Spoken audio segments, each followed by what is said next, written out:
My Govanen. Welcome to Tolkien Lore Channel. I'm the Tolkien Geek, and today, if you're watching this on the day of release, is Tolkien Reading Day 2022. So, as usual, the group of Tolkien YouTubers that I'm a part of is doing a collaboration based on the theme of Tolkien Reading Day announced for this year, which is love and friendship. So, when I was thinking about this theme, there's obviously just a ton of different places you could go with this because there are many, many relationships in The Lord of the Rings, The Hobbit, The Silmarillion that are either a romantic love or a friendship love or a familial love. There's just all kinds of different ways you could go with this. So I decided to pick one that is probably mostly overlooked by most people, at least in terms of really examining stuff in a serious way, and that's Merry and Pippin. Merry and Pippin have a kind of unique position in the story because they are family, distantly related, but they're also very good friends, even apart from that, and through the quest become even closer in a lot of ways and end up doing a lot of things either together or apart that really set their relationship in a unique light. A lot of people, when they think of things that are kind of representative of Tolkien's life, think of Frodo and Sam. Frodo, of course, being kind of in the position that Tolkien was in World War One, and Sam being the Batman that Tolkien would have had during that conflict. But Merry and Pippin serve a kind of similar role, and I'll get into that a little bit as well as many of the other things. So let's take a look at Merry and Pippin's part in this story and how they really exemplify love and friendship in their relationship both to each other and to other characters in the story. So, of course, one of the first things that we know about Merry and Pippin is that they are Frodo's cousins. That is literally almost the first thing we know about them because it mentions that Frodo is friends with some of his younger cousins, and including Merry and Pippin. They're both about half a generation behind Frodo in terms of age, so it's kind of interesting that they're that close friends with each other. I mean, they're, I think, 15 years apart for Merry and about 22 years apart for Pippin. So that's a pretty significant time difference, even if you are only coming of age at 33. Nevertheless, he's very close friends with both of them, and the major thing that we get out of the early chapters is that Merry and Pippin, along with Fredegar Bolger, also known as Fatty Bolger, seem to somehow come into the knowledge that Frodo is trying to escape, largely through Sam, but partially through Merry's own efforts and observations and whatnot. And because of what they know, they are, because of their very close friendship with Frodo, insisting that they go along with Frodo into exile, which is in and of itself a rather huge deal because both of these characters, Merry and Pippin, are the sons of basically the heads of the two of the biggest households in the Shire. Pippin, of course, is the son of the Thane of the Shire, the Old Took. Well, not the Old Took, the head Took, head of the Took family. Merry is the son of the Master of Brandy Hall, the head of the Brandybuck family. So both of them are used to kind of a life of relative luxury by Hobbit standards. They're both relatively well off. They're young. They haven't really had to do a whole lot in their lives yet. So it's really a big step for them to insist on flying from the Shire basically straight into danger and, putting themselves in hardship because they're going to be walking and living on who knows what rations as they go forward. They know they kind of have a destination. They're trying to get to Rivendell, but that's not going to be an easy trip. I mean, if they knew anything about Bilbo's stories, and they certainly did, they know that Bilbo took quite a while to get to Rivendell, and it wasn't a piece of cake just to get there. You have to travel a pretty good ways through some not necessarily entirely friendly territory. So we're already off to a start here. Merry and Pippin are friends with each other, but they're also very deeply friendly with Frodo to the extent that they're willing to basically put their lives on hold and even put them at risk in order to help Frodo in his quest. Now, this is despite the fact that Frodo tries to dissuade them from going, and he very explicitly does this in the chapter called A Conspiracy Unmasked, where he is profoundly, grateful for their willingness to go, but he really tries to talk them out of it. And not only Frodo, but even at Rivendell, whenever Merry and Pippin find out that Frodo has decided to take the ring to Mount Doom, even beyond what he had originally planned, and that, Sam is being chosen to go with him, they feel it's kind of unfair because now they feel like, well, what about us? We should be going too. And Elrond tries to dissuade them from going as well. He especially doesn't want Pippin to go, and he wants to send both of them back to the Shire to warn the hobbits of things that might happen in the near future because of everything that's going on. Gandalf actually intercedes on behalf of both Merry and Pippin at this point and tells Elrond, I think in this case we should actually put more weight on their friendship than think about this in terms of who is prudentially the best person to send along. Because even if we send somebody like, say, Glorfindel, he can't scale the walls of Mordor anyway, so better to rely on their friendship than any wisdom of a choice we might make otherwise. Elrond does give in, and Gandalf will later say, specifically of Merry, I believe, because it's, I think, in the aftermath of the Witch King fight with Éowyn, that he has more than repaid his confidence. So Gandalf is also seeing kind of in advance that their friendship is going to be really important on multiple levels. And we will see that throughout the course of the story. Now, for a good chunk of the story, Merry and Pippin don't really contribute much, especially in the Fellowship of the Ring. They do a few things, but they're mostly background characters until the end of the Fellowship, where they're captured by the Uruk-hai. And here's where their friendship with each other really starts to become a bigger part of the story, because they are on their own, separated from the rest of the company. And even in this position, they are thinking of the other members because they don't know what's become of Frodo yet. They don't know what's become of Aragorn, Gimli, Legolas, any of these people. They know Boromir is dead, or at least wounded, probably to the point of mortality because of what they witnessed. But they don't know what happened to any of the other members of the Fellowship, other than, of course, Gandalf, who had already died in Moria. So they're worried about themselves, but they're also still worried about Frodo and Sam and all the others.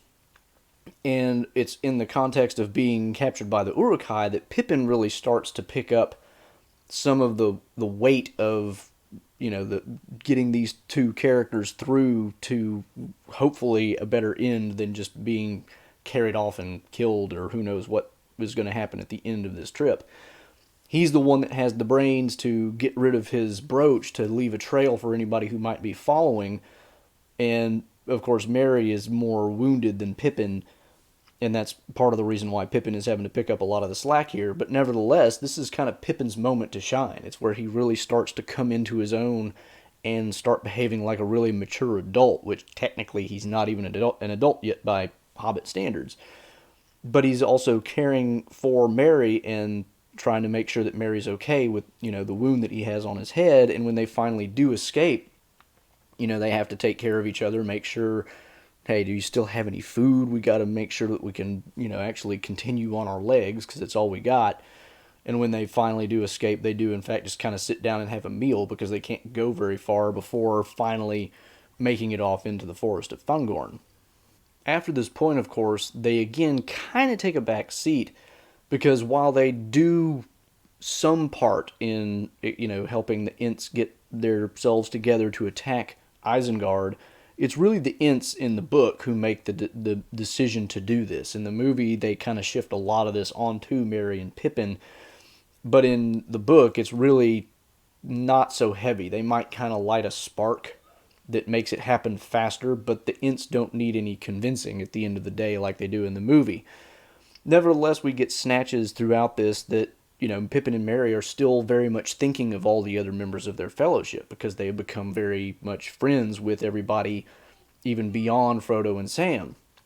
So they're, this idea of their friendship with other people keeps popping up in the story. It specifically mentions at one point that they're thinking of, the others and wishing they could see them, especially Frodo, Sam, and Strider.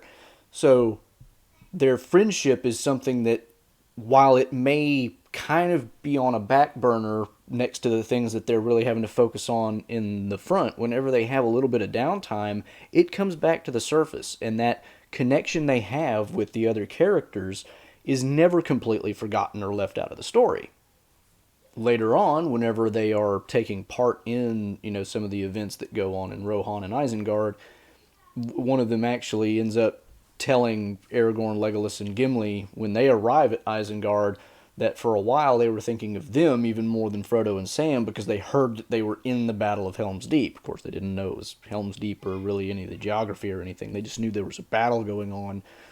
So again, that idea of they're thinking of other people who are in more danger than they currently are again comes to the surface. It's something that they never really forget. They have this, really traumatic experience happen to them, but that doesn't drive out of their consciousness the really profound relationship they have with other people and what they might know they're going through. And so they never forget that, and it's always something that's in their mind that bubbles up whenever there's an opportunity. We even get glimpses of kind of weird coincidences because at one point Frodo is, looking at a sunset and Pippin is looking at the same sunset, and Pippin, it tells us, is wondering where Frodo is, if he's already in Mordor, and he's, not knowing, of course, that Frodo is looking at the same sunset from whatever location. I think it's actually at the crossroads that Frodo and Sam are looking at the sunset. I forget the exact specific reference, but again, it keeps drawing our attention. The story keeps drawing our attention to the connection that Merry and Pippin have, not only with each other, but with all these other characters, and especially Frodo and Sam, because they knew Frodo and Sam the first, and they also have the deepest connection with them, and Frodo and Sam are also the ones who are carrying on the main part of the quest.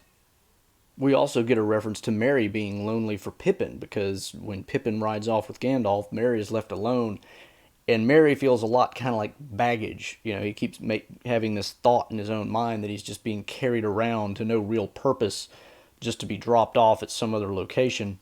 And he's really lonely for Pippin because of Pippin's, just very positive attitude, his constant conviviality, and his funny nature and all this other stuff. So Merry is really missing that element of his friendship with Pippin. But in the midst of thinking about Pippin, Merry also remembers that he's forgetting Frodo and Sam, who are, in some ways far more important even than Pippin. And of course, his missing Pippin is in some ways kind of a self-centered lack. It's not the same as just thinking of Pippin in terms of friendship. Merry and Pippin, of course, become reunited after the Battle of the Pelennor Fields, and it's here that their friendship with each other really takes up again, because Merry, after the conflict with the Witch King, is affected by the Black Breath and not really completely aware of what he's doing or where he's going. He's following along behind the kind of funeral procession, so as it were, of Theoden, and gets lost in the city of Minas Tirith, and Pippin luckily finds him, and Pippin helps him get to the Houses of Healing. And here again, we see Pippin having to kind of take up the leadership role of the two, because Merry's the one in worse shape again. And their friendship again gets kind of torn apart a little bit, because Merry has to stay behind because he's still healing when Pippin goes off with Aragorn and all the others to go to the Black Gate. And again, we get that same kind of dynamic where Merry is missing Pippin, wishing he was there. Pippin is, also thinking of Frodo and Sam more so, especially because after the mouth of Sauron showed them the mithril coat and all that stuff, that's really present in his mind. And I should mention here too, by the way, the movie version where Pippin and Merry are both there, that's again not quite the same as the book. The book, Merry stays behind. So we have all these references that keep popping up of how their friendship is affecting the way they're thinking and their outlook on things and all of this other stuff. And, a lot of it has to do with their being separated from each other. And this is where I want to come back to how it relates to Tolkien's life, because whereas Frodo and Sam may have the relationship that Tolkien might have had with his Batman, Merry and Pippin are in some ways more reminiscent of Tolkien in his connection with the other members of the Tea Club and Barovian Society, which was the group of like-minded individuals he had when he was in his school days. And these, all four of them went to war, and they mostly kept in touch by correspondence. They were not together. And so there were letters between them, and especially between, there's one very famous one between Tolkien and, was it Wiseman or was it G.B. Smith? I forget which one it was, but one of them wrote a letter to Tolkien about how he kind of felt like he might be, about to die, and hoped that Tolkien would carry on the kinds of things that they were hoping to do as a group. And only one of the other members survived, which I think was Wiseman. So the letter was probably G.B. Smith, I think. But the overall feel of it is very similar. It's like they're really missing each other, and, that idea of their camaraderie and having to be separated and not really being able to talk to each other except by mail, which in the time of war, who knows when you get stuff and whether it makes it where it's even going to get. So a lot of that is very reminiscent of Merry and Pippin being separated both from each other and from Frodo and Sam and the other members of the Fellowship. So there's this very strong connection between Tolkien and these other members that is very much mirrored in the connection that Merry and Pippin have both to each other and to the other members of the Fellowship, which is under this constant strain of being separated in wars in a foreign area. They're so far from home, farther away than Tolkien would have been from his home, but Tolkien had to cross the English Channel to get to where he went. So it's not like he was, just a joyride back to the house either. So it's a very similar idea in a lot of ways, that this deep connection of these people still holds up under all the strain and pressure. So at the end of the day, what Merry and Pippin really exemplify is that rather cliche line that love really does conquer all. Frodo and Sam exemplify that in their own unique way because they conquer a lot of obstacles in getting to their goal. But Merry and Pippin exemplify it in the way that no matter the time, the distance, whatever comes between people who have that level of deep friendship, you can't end it. It's not a thing that goes away, and it's something that affects you even when that person that you have that relationship with is nowhere near. So that's a very big, important thing, and that was a big thing for Tolkien in his life. He really valued the idea of having close friends that he could share lots of different things with, even if they weren't, there all the time or whatever. To him, having that close male friendship was just as important as having a very deep romantic relationship with his wife. Or if not as important, at least very important in a different way.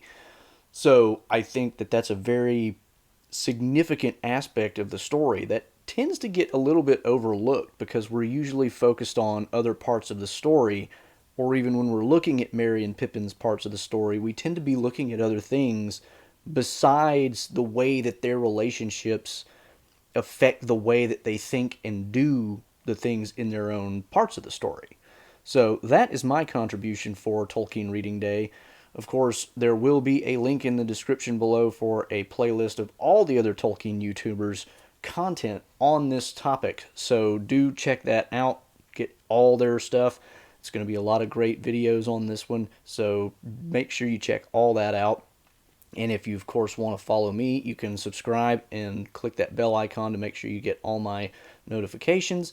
You can also follow me on Twitter at JRRTLore for occasional Tolkien-related trivia questions. You can catch me on podcast versions and at Rumble and Odyssey, and you can support me over at Patreon. Until the next time, I'm the Tolkien Geek, signing out for the Tolkien Lore channel. Namarie.